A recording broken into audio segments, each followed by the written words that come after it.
أعوذ بالله من الشيطان الرجيم بسم الله الرحمن الرحيم.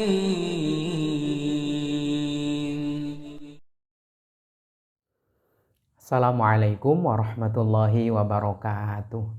Bismillah walhamdulillah thumma salatu wassalamu ala rasulillah habibina wa qudwatina Muhammad ibn Abdillah wa ala alihi wa ashabihi wa mawalah wa man tabi'alah ila yaumil qiyamah. Wa ba'dah. Rasulullah Shallallahu Alaihi Wasallam itu jika berada di luar rumah maka beliau milik umat. Sungguh yang di rumah tidak pernah mengintervensi. Disuruh buru-buru pulang lah, ngerjain sesuatu yang ada di rumah kah? Tidak pernah. Namun demikian, ketika Rasulullah Shallallahu Alaihi Wasallam pulang dan berada di rumah, maka keutuhan Rasulullah Shallallahu Alaihi Wasallam adalah milik keluarga. Dan ini penting untuk kita pahami bersama-sama bahwa sahabat-sahabat Nabi Shallallahu Alaihi Wasallam sangat tahu diri. Artinya, ketika Rasul Shallallahu Alaihi Wasallam berada di dalam rumah, para sahabat tidak pernah mengganggu Nabi Shallallahu Alaihi Wasallam, karena para sahabat cukup memahami beliau sedang memberikan hak istimewa untuk keluarganya. Pun demikian, ketika Rasul Shallallahu Alaihi Wasallam berada di dalam kamar, tentunya itu seutuhnya milik istri beliau. Nah, Rasulullah Shallallahu Alaihi Wasallam jika berada di luar rumah amat sangat sibuk, ngurus ekonomi, ngurus juga tata kelola negara, ngurus pembangunan, dan berbagai macam beliau semua urus. Namun demikian, beliau tidak pernah melupakan hak istimewa untuk keluarga, termasuk hak istimewa untuk istri-istri beliau. Itulah mengapa Nabi Shallallahu Alaihi Wasallam disebut insan kamil, manusia yang sempurna memang. Nah, salah satu dari sekian banyak yang terekam sisi romantis Nabi Shallallahu Alaihi Wasallam terhadap istrinya yang menjadikan istrinya terharu biru, yang menjadikan istri beliau itu amat meleleh hatinya. Lalu kemudian tentunya damai, tentram, dan bahagia yang dirasakan. Apa? Momen itu direkam dan dibagikan oleh Ibunda Aisyah radhiyallahu anha. Dalam satu riwayat sahih Imam Muslim, Ibunda Aisyah bersaksi qalat, beliau berkata, kuntu asyrabu wa ana haidun. Aku pernah minum air putih sedang saat itu saya dalam keadaan haid. Unawiluhu Rasulullah sallallahu alaihi wasallam. Ternyata setelah aku minum pada gelas itu, di gelas itu ada sisa minuman, masih ada sisa airnya. Beliau kemudian mengambil gelas itu dan beliau meminumnya. Yang istimewa adalah fayadha'u fahu ala mawdi'i fi fayashrabu.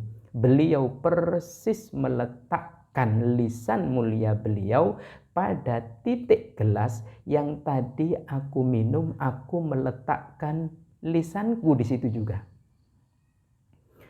Diletakkan persis yang tadi Ibunda Aisyah meletakkan lisannya di situ. Bukan di titik yang berbeda, bukan, tapi persis di situ.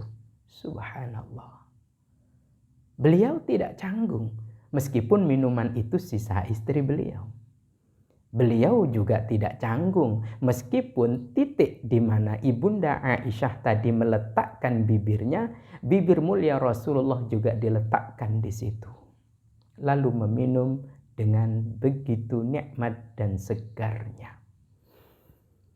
Beliau juga menyebutkan wa ata'arraqul irqa wa ana haid, dan suatu ketika saya juga pernah minum minuman sari akar ketika saya sedang haid, kata beliau.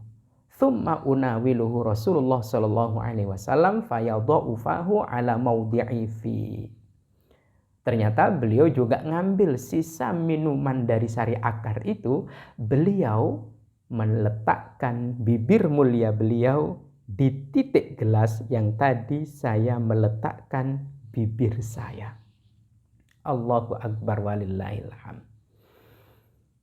Inilah yang menjadikan Rasul Shallallahu Alaihi Wasallam itu sosok laki-laki yang mencintai istrinya dengan banyak cara, dengan ragam cara, termasuk menjadi hal yang amat mengesankan bagi Ibunda Aisyah radhiyallahu anha adalah minum segelas bersama, bahkan minuman itu sisa yang diminum oleh Ibunda Aisyah radhiyallahu anha.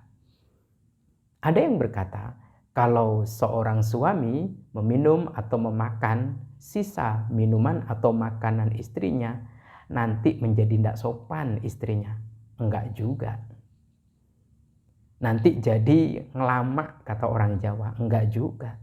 Yang terpenting maknai itu sebagai bentuk pemuliaan dari istri. Sebagaimana Nabi SAW melakukan itu, maka sang istri merasakan ini pemuliaan dari seorang suami terhadap istrinya. Nah, penting untuk kita pahami bersama-sama, seperti itulah pasangan suami istri. Dan seperti itulah mestinya sosok suami yang mengikuti sunnah Nabi. Berulang kali saya katakan, kalau kita mau mencontoh sholat malamnya Rasulullah SAW, tak sanggup rasanya. Berdiri sampai kaki bengkak. Kalau kita mau meniru bacaan Quran Rasulullah SAW, tak sanggup kita. Kenapa? Karena kita tak hafal. Kalau kita mau meniru sedekahnya Nabi, kita mau meniru bagaimana cara Nabi itu mengelola bisnis, bagaimana Nabi SAW menata ekonomi, menata pembangunan, rasanya orang-orang tertentu yang memiliki kualitas keilmuan di situ silahkan. Tapi bagi saya sebagai sosok suami, bagi kita sosok suami yang tidak punya disiplin ilmu di situ, apalagi yuk kita tiru romantisnya Nabi SAW terhadap istri beliau. Bagaimana? Segelas bersama, sepiring bersama.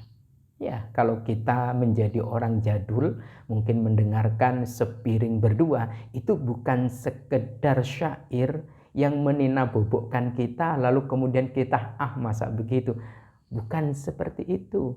Itu nyata dilakukan oleh Nabi SAW untuk menjaga keharmonisan, untuk tetap menjaga konsistensi bahwa suami itu harus punya ragam cara mengekspresikan sisi romantisnya di hadapan dan untuk istrinya. Nah, bagaimana? Memang penting bagi pasangan suami istri, terlebih pasangan suami istri yang sudah lumayan lama pernikahannya, satu, menghabiskan waktu bersama. Ya, sesekalilah makan berdua. Kapan? Mungkin ketika anak-anaknya sudah pada nikah, anak-anaknya sudah pada kuliah. Habiskan waktu berdua. Yang kedua, mungkin sepekan sekali minum segelas bersama, makan sepiring bersama. Beli sebungkus lalu dimakan bersama-sama. Kurang kenyang, buka bungkus yang lain. Kurang kenyang, buka bungkus yang lain. Kira-kira seperti itu. Nah, di sini akan menghadirkan komitmen kebersamaan yang lebih teguh di dalam jiwa masing-masing, di dalam hati yang saling mencintai antara suami dan istri. Mudah-mudahan kita menjadi pelestari sunnah Rasul Shallallahu Alaihi Wasallam dari sisi romantisnya Rasulullah Shallallahu Alaihi Wasallam terhadap istrinya. Dan bagi istri boleh dong ngingetin, boleh juga ngajak, yuk Pak, yuk Mas, yuk Bang, kita begini, kita begitu. Bukan menuntut, tapi mengajak, bicara dari hati ke hati. Yuk, kalau kita bersama niru qiyamul mulianya Nabi, kayaknya susah deh. Kita niru romantismenya saja. Yuk, bagaimana? Segelas berdua. Semoga bermanfaat. Wallahu a'lam bishawab. Assalamualaikum warahmatullahi wabarakatuh.